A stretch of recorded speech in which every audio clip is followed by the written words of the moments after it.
안녕하세요. 연세알범 여성의원 최민혜입니다. 오늘은 여성이 살아가며 한 번쯤은 접하게 되는 약인 피임약에 대해 알아보는 시간을 가져보겠습니다.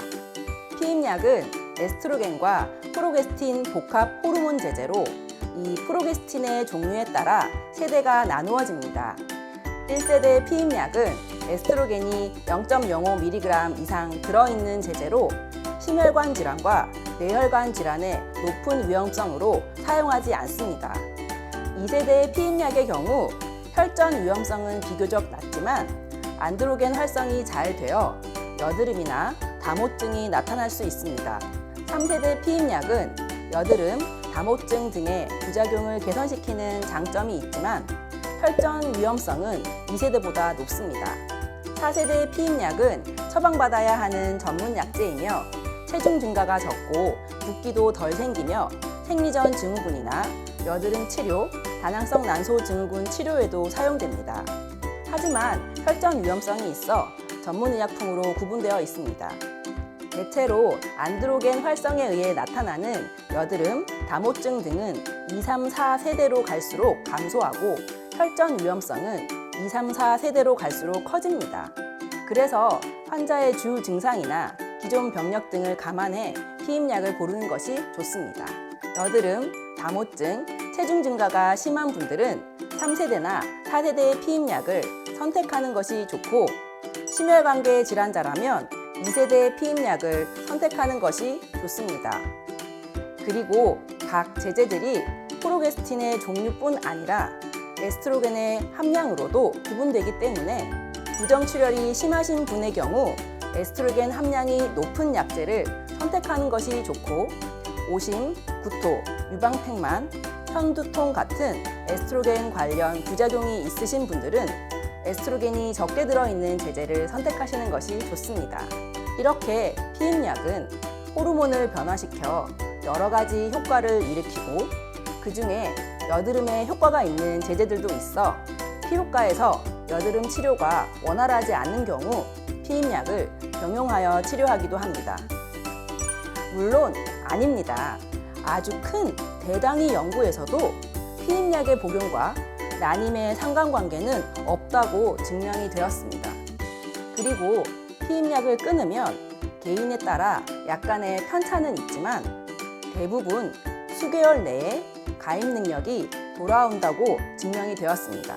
하지만 개인에 따라 난소의 기능이 원래 약하신 분이 이를 잘 모르는 상태에서 오랜 기간 피임약을 복용하시고 시간이 지나 임신을 원하는 시기에 약을 끊고 보니 난소의 기능이 더 저하되어 힘들어하시는 것을 종종 보기는 합니다.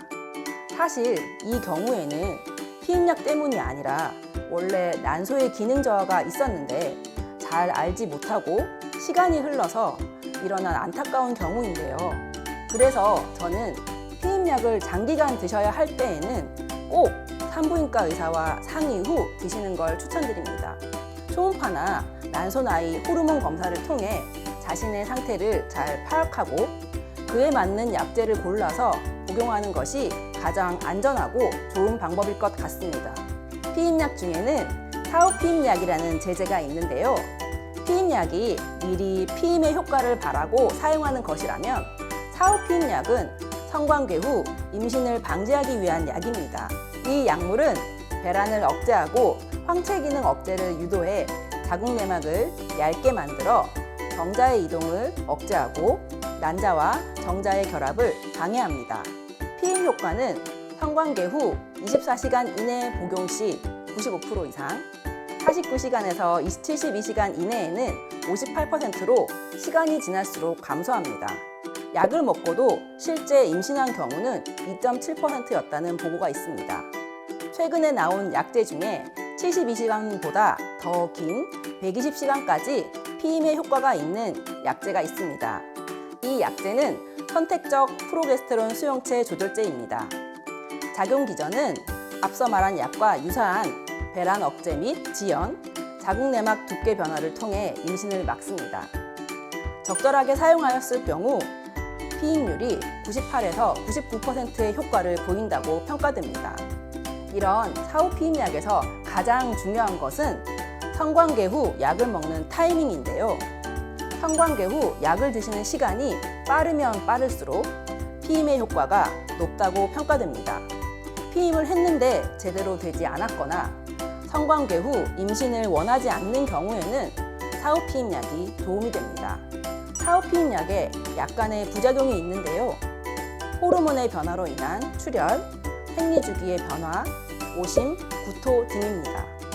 이 중 구토의 경우 약을 먹자마자 구토한다면 약을 다시 드셔야 할 수도 있으니 꼭 의료진과 상의하셔야 합니다. 오늘은 평소에 쉽게 접할 수 있는 피임약에 관해 간단히 알아보았는데요. 아무리 쉽게 접하고 큰 부작용이 없는 약이라도 장기간 복용해야 되는 경우에는 산부인과 전문의와 상담이 필요하고 복용 중에도 정기검진이 필요하다는 말을 꼭 드리고 싶습니다. 궁금하신 점이 있으시면 언제든지 댓글을 달아주세요. 카카오톡 채널과 홈페이지를 통해 문의하셔도 됩니다. 감사합니다.